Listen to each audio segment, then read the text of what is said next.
ঔগুৰি চাহ বাগিচাত প্ৰেতাত্মাৰ উচুপনি। অঞ্চলটোৰ প্ৰতিটো প্ৰজন্মৰ সাক্ষী হৈ থকা পাহাৰীয়া নদীখনৰ গাতে লাগি আছে ঔগুৰি চাহ বাগিচা। নিজৰ সেউজীয়া ৰূপেৰে অঞ্চলটোৰ শোভাবৰ্ধন কৰি থকাৰ ক্ষেত্ৰত ঔগুৰিৰ সুনাম থাকিলেও জনমানসত নিশাৰ ভাগত ঔগুৰি এখন বদনামী বাগিচা। একাংশ স্থানীয় লোকৰ মতে অশৰীৰী প্ৰেতাত্মাৰ বিচৰণস্থল এই বাগিচাখন। শেহতীয়াকৈ চাহপাতৰ ওপৰত বিশেষ গৱেষণা কৰা বিজ্ঞানীৰ 4জনীয়া দল এটাই ঔগুৰি বাগিচা দিশে ৰাওনা হ'বলৈ প্ৰস্তুতি চলায়। দলটোৰ প্ৰতিজন সদস্য কম বয়সীয়া ডেকা ল'ৰা। দলটোত আছিল বিশিষ্ট যুৱ বিজ্ঞানী ডক্টৰ হিৰণ্য বৰুৱা, ডক্টৰ প্ৰবাল কুমাৰ বৰা, ডক্টৰ বিকাশ ৰঞ্জন গোস্বামী আৰু ডক্টৰ প্ৰকাশ শইকীয়া। পেছাত প্ৰত্যেকজনেই বিজ্ঞানী হিচাপে ভূত-প্ৰেতৰ ওপৰত বিশ্বাস নকৰিলেও তেওঁলোকৰ মাজৰে ডক্টৰ প্ৰবাল কুমাৰ বৰা আৰু ডক্টৰ বিকাশ ৰঞ্জন গোস্বামীয়ে গৱেষণাৰ স্থান ঔগুৰি বাগিচাৰ নামটো শুনি তেওঁলোকৰ ভয়াতুৰ স্বভাৱৰ বাবে প্ৰথম অৱস্থাত বিৰোধিতা কৰিছিল যদিও শেষলৈ বাকী অন্যান্য বিজ্ঞানী কেইজনৰ লগত যাবলৈ সন্মতি প্ৰকাশ কৰিলে। দিন বাগৰিল। এটা নিৰ্দিষ্ট দিনৰ আবেলি তেওঁলোকে ঔগুৰি চাহ বাগিচালৈ যাবলৈ সাজু হ'ল। সকলো বিজ্ঞানী তেওঁলোকৰ গৱেষণাগাৰৰ সন্মুখৰ চোতালত থিয় হৈ থকা গাড়ীখনত বহিল। তেওঁলোকে গন্তব্যস্থানলৈ যাত্ৰা কৰাৰ ঠিক আগমুহূৰ্তত ডক্টৰ বিকাশ ৰঞ্জন গোস্বামীয়ে সকলোকে উদ্দেশ্যি ক'লে, গৱেষণাৰ স্থান সম্পৰ্কে কথাটো আমি পুনৰবাৰ আলোচনা কৰি লোৱা হ'লে ভাল হ'লহেঁতেন। তাতে আজি মৰা অংশী। বিকাশৰ কথা শুনি গাড়ীখনৰ চালকৰ আসনত বহি থকা ডক্টৰ হিৰণ্য বৰুৱাই বিকাশলৈ ঘূৰি চাই ইটিকিং সূচক হাঁহি এটা মাৰি ক'লে, হাঃ হাঃ গোস্বামী, আপুনি এজন বিজ্ঞানী হৈও এতিয়া এইবোৰ বিশ্বাস কৰে? আচৰিত লাগিল। হিৰণ্যৰ কথাৰ প্ৰত্যুত্তৰ দি বিকাশে ক'লে, কথা বিশ্বাস কৰা নকৰাক লৈ নহয়, আচৰিতটো মোৰ লাগিছিল যেতিয়া আপোনালোকে ঔগুৰি যাম বুলি সিদ্ধান্ত ল'লে। ঔগুৰিৰ ঋণাত্মক দিশ সম্বন্ধে আপোনাকে মোকে আদি কৰি সকলোৱে জানে। তাৰ পিছতো সকলো জানি বুজিও তালৈ যোৱাৰ কোনো যুক্তি নাথাকে। চাহ বাগিচা বেলেগো আছিল, কিন্তু কেৱল তাতেই কিয়? বাকী ৰাইজে নখ জোকাৰিলে নৈ বয়। সকলোৱে ইচ্ছা প্ৰকট কৰিছেই যেতিয়া মোৰো ঔগুৰি যোৱাত আপত্তি নাই। ব'লক। ঠিক আছে, বহু দূৰৰ যাত্ৰা, গতিকে ইয়াতে বেছি পলম আমি নকৰোঁ। বাকী বাগিচাত থকা খোৱাৰ ব্যৱস্থা সকলো মহৰীজনে কৰি থ'ব। এতিয়া ব'লক। সেই বুলি কৈ হিৰণ্যই গাড়ীখন ষ্টাৰ্ট দিলে আৰু সকলোৱে ঔগুৰিৰ দিশে যাত্ৰা আৰম্ভ কৰিলে। ঔগুৰি বাগিচা। সময় সন্ধিয়া 8 বাজিছে। চাৰিওফালে নিতাল মৰা পৰিৱেশ। বাগিচাখনৰ লেবাৰ লাইনৰ ঘৰবোৰতো কাৰো মাত এটা শুনিবলৈ নাই। কিয়নো দিনৰ দিনটো কষ্ট কৰি শ্ৰমিকবোৰে সোনকালে ভাত খাই বিচনাত শুই পৰে। তেনেতে আঁউসীৰ অন্ধকাৰৰ লগতে ঘন কুঁৱলীৰ আৱৰণ ফালি বিজ্ঞানী দলটোৰ গাড়ীখন ঔগুৰি চাহ বাগিচাৰ মেনেজাৰৰ বাংলাটোৰ সন্মুখত ৰ'ল আৰু সকলোৱে নিজৰ বেগবোৰৰ সৈতে গাড়ীৰ পৰা নামি বাংলাৰ চোতালতে ৰ'ল। চোতালত গাড়ী ৰোৱাৰ উমান পাই বাংলাটোৰ মূল দুৱাৰখন খুলি চাহ বাগিচাৰ মহৰী বুধিয়া দৌৰি আহি বিজ্ঞানী দলটোক উদ্দেশ্যি ক'লে, ছাৰহঁত আহিলে, আহক মোৰ পিছে পিছে। আমাৰ মেনেজাৰ ভিতৰতে আপোনালোকৰ বাবে ৰৈ আছে। বুধিয়াৰ পিছে পিছে আটাইকেইজন বিজ্ঞানীয়ে মেনেজাৰৰ বাংলাত প্ৰৱেশ কৰিলে আৰু ড্ৰয়িং ৰুমৰ আসনত গৈ সকলো বহিল। খন্তেক সময়ৰ পিছতে বাগিচাৰ মেনেজাৰজন ড্ৰয়িং ৰুমলৈ সোমাই আহি উপস্থিত সকলোকে উদ্দেশ্যি ক'লে, সকলোকে স্বাগতম জনালোঁ ছাৰ। আপোনালোকৰ ইয়ালৈ আগমনৰ কাৰণ সম্পৰ্কে সকলো গম পাইছোঁৱেই। এতিয়া বাকী আপোনালোকৰ থকা খোৱাৰ সকলো ব্যৱস্থা ইয়াৰ পৰা অলপ দূৰত থকা আমাৰ গেষ্ট হাউচতে কৰা হৈছে।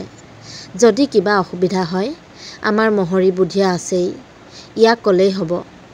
আৰু ৰান্ধিবলৈ ৰান্ধনি এটা আছে, গতিকে আপোনালোকে নিশ্চিন্ত মনে যিমান দিন থাকে থাকিব পাৰিব। মেনেজাৰৰ কথাত সন্তুষ্টিৰ হাঁহি এটা মাৰি ডক্টৰ হিৰণ্য বৰুৱাই মেনেজাৰক উদ্দেশ্যি ক'লে, ভাল বাৰু, আপোনাৰ ইমানখিনি সহায়ৰ বাবে সকলোৱে বহু সুখী অনুভৱ কৰিছোঁ। পিছে দিনটো যাত্ৰা কৰি বহুত ভাগৰ লাগিছে, গতিকে এতিয়া পলম নকৰোঁ। আমি গেষ্ট হাউচলৈকে যাওঁ, গা পা ধুই অলপ জিৰণি লওঁ। মেনেজাৰে ক'লে, চাহ কৰিছেই ৰ'ব, চাহকাপ খাই যাওক আপোনালোকে, বৰ বেছি দেৰি নহয়। নাই, বেলেগ এদিন নিশ্চয় খাম, এতিয়া আহোঁ আমি, সেইবুলি হিৰণ্যই ক'লে। আৰু প্ৰত্যেকজনে নিজৰ স্থানৰ পৰা উঠি মহৰী বুধিয়াৰ লগত গেষ্ট হাউচ দিশে ৰাওনা হ'ল। গেষ্ট হাউচৰ ৱাল ঘড়ীটোত তেতিয়া নিশা 10 বাজিছে। নিতাল মাৰি থকা জয়াল পৰিৱেশটো পাই ডক্টৰ প্ৰবাল কুমাৰ বৰা আৰু ডক্টৰ বিকাশ ৰঞ্জন গোস্বামীয়ে মনতে অলপমান ভয় অনুভৱ কৰিলেও তাতে উপস্থিত থকা মহৰী বুধিয়াৰ সাহসতে সোফাখনত বহি নিজৰ মোবাইল ফোনটো চাই আছে। তেনেতে ৰান্ধনী মাংলু আহি আটাইকেইজন বিজ্ঞানীকে নিশাৰ আহাৰ খাবলৈ ডাইনিং ৰুমলৈ মাতি গ'ল। সকলো গৈ ডাইনিং টেবুলত নিজৰ স্থানত বহিল আৰু প্ৰত্যেকেই ঢাকোন মাৰি থোৱা নিজৰ ভাগৰ খাদ্যবোৰ উদঙাই ল'লে। তেনেতে প্ৰবালে ষ্টীলৰ পানী খোৱা গ্লাছটোত মানুহৰ এটা অস্পষ্ট প্ৰতিবিম্ব দেখিবলৈ পালে। তেওঁ অনুভৱ কৰিলে এইটো তাৰ মুখৰ প্ৰতিবিম্ব একেবাৰে নহয়। তেন্তে কাৰ? গতিকে অলপো পলম নকৰি তেওঁ লগে নিজৰ মূৰৰ ওপৰলৈ চাই আচৰিত হ'ল, কিয়নো ওপৰত কোনো নাছিল। ইমান পৰে তাৰ মনত সোমাই থকা ভয়ৰ চিন মুখত প্ৰতিফলিত হ'ল। তাৎক্ষণিকভাৱে তেওঁ পানীৰ গিলাচটো এটা ঠেলাতে তীব্ৰ বেগত দূৰলৈ ঠেলি দিলে। প্ৰবালে গিলাচটো তীব্ৰ বেগে ঠেলি দিয়া দেখা পাই মহৰী বুধিয়াই ৰহস্যজনক হাঁহি এটা মাৰি প্ৰবাললৈ চাই ক'লে, হা, ছাৰ, পানীত কিবা পৰি আছিল নেকি? ৰ'ব, মই অন্য এটা গিলাচত আপোনাক পানী বাকি দিছোঁ। চকুৰ সন্মুখত দেখা পৰিস্থিতিটোক প্ৰবালে সহজভাৱে মানি ল'ব পৰা নাছিল। কিন্তু সকলোৱে খাই থকা সময়ছোৱাতে তেওঁ ক'ব কাক? ক'লেও কোনেও বিশ্বাস নকৰিব। উপায়ন্তৰ হৈ প্ৰবাল সেই সময়ত মনে থাকিল। নিশাৰ আহাৰ খাই হোৱাৰ পিছত হিৰণ্য আৰু প্ৰকাশ এটা কোঠাত আৰু আন এটা কোঠাত প্ৰবাল আৰু বিকাশ শুবলৈ গ'ল। যিহেতু সময় তেতিয়ালৈ বহু পাৰ হৈছিল, গতিকে আৰু পলম নকৰি কোঠাৰ লাইট অফ কৰি প্ৰত্যেকেই নিজৰ বিচনাত দীঘল দি পৰিল। মাথো প্ৰবালৰ চকুৰ টোপনি নাই। বাৰে তেওঁৰ মনলৈ আহিল গিলাচটোৰ পানীখিনিত তেওঁ দেখা সেই মানুহৰ মুখৰ অস্পষ্ট প্ৰতিবিম্বটোৰ কথা। সি নিজক ৰখাব নোৱাৰিলে। লগে তেওঁ কাষৰ বিচনাখনতে শুই থকা বিকাশক আন্ধাৰতে মাত দিলে, গোস্বামী শুনকচোন, মোৰ কথা এটা আছে। বিকাশৰ ইমান পৰে টোপনি আহিছিলেই, কিন্তু প্ৰবালৰ মাতত সাৰ পাই উঠি বহি মোবাইলতে টৰ্চটো জ্বলাই প্ৰকাশৰ ফালে চাই ক'লে, কি হ'ল আপোনাৰ এই মাজৰাতিখন, কওকচোন। প্ৰবালে বিচনাৰ পৰা উঠি বহি বিকাশক ক'লে, কোনেও বিশ্বাস নকৰিব বুলি কাকো নকওঁ বুলি ভাবি কোৱা নাছিলোঁ, কিন্তু মই ক'বলৈ বাধ্য। আজি ভাত খোৱাৰ সময়ত মই মোৰ গিলাচত এখন অস্পষ্ট মুখৰ প্ৰতিবিম্ব দেখা পালোঁ। লগে মই গিলাচটো আঁতৰাই দিলোঁ। প্ৰবালৰ কথাত বিকাশৰ আচৰিত লাগিল যদিও তেওঁক বুজনি দি ক'লে, বুজিছে বৰা, আপুনি মই ৰাতিপুৱাৰে পৰা ঔগুৰি সম্পৰ্কে অলপ বেছিয়েই ভাবি আছোঁ। হয়তো সেইবাবে আপোনাৰ এইটো ভ্ৰম হ'ব পাৰে। আপুনি নিজৰেই মুখখন দেখিলে বোধ কৰোঁ। গতিকে এইবোৰ চিন্তা এৰক, শুই দিয়ক, এতিয়া 12 বাজিবৰে হ'ল। কথাখিনি প্ৰবালক কৈ হামি এটা মাৰি বিকাশ পুনৰ বিচনাত শুই পৰিল।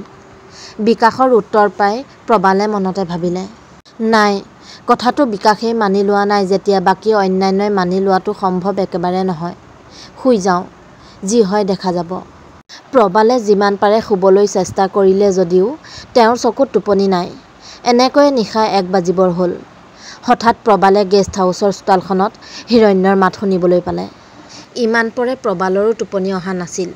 গতিকে তেওঁ ভাবিলে, বাহিৰতে গৈ হিৰণ্যৰ লগত অলপ কথা পতা ভাল হ'ব, সময়টোও পাৰ হ'ব। সেই কোঠাটোৰ লাইট নজ্বলোৱাকৈয়ে প্ৰবালে কোঠাটোৰ পৰা ওলাই আন্ধাৰৰ মাজেৰে গেষ্ট হাউচৰ চোতাললৈ ওলাই গ'ল। চোতাল পাই তেওঁ দেখে চোতালৰ সিটো মূৰে হিৰণ্যই মহৰী বুধিয়াৰ লগত কথা পাতি ৰৈ আছে। প্ৰবালে লাহে তেওঁলোকৰ ওচৰ পাই হিৰণ্যক উদ্দেশ্যি ক'লে, বৰুৱা, আপুনি শুৱাই নাই? টোপনি মোৰো অহা নাছিল। আপোনালোকৰ মাত শুনি বাহিৰলৈ আহিলোঁ। ভাবিলোঁ সময়টোকে পাৰ কৰোঁ। হিৰণ্যই মৃদু হাঁহি এটা মাৰি প্ৰবাললৈ চাই ক'লে, ঠিক আছে, ভালেই কৰিলে আহিলে। ব'লক নহ'লে অলপ খোজকাঢ়ি ওলাই যাওঁ ৰাস্তাৰে, ভাল লাগিব। হিৰণ্যৰ কথা শুনি প্ৰবালে মনত ভয় খালে। তাতে নিশা ডাইনিং টেবুলত ঘটা ঘটনাটো এতিয়াও তেওঁ পাহৰিবই পৰা নাই। প্ৰবালে কথাবোৰ ভাবি মৌন হৈ ৰ'ল। তেনেতে মহৰী বুদ্ধিয়াই প্ৰবাললৈ চাই ক'লে, ছাৰ কি চিন্তা কৰিছে? ইয়াত মই থাকিলে একো টেনশ্যন নল'ব।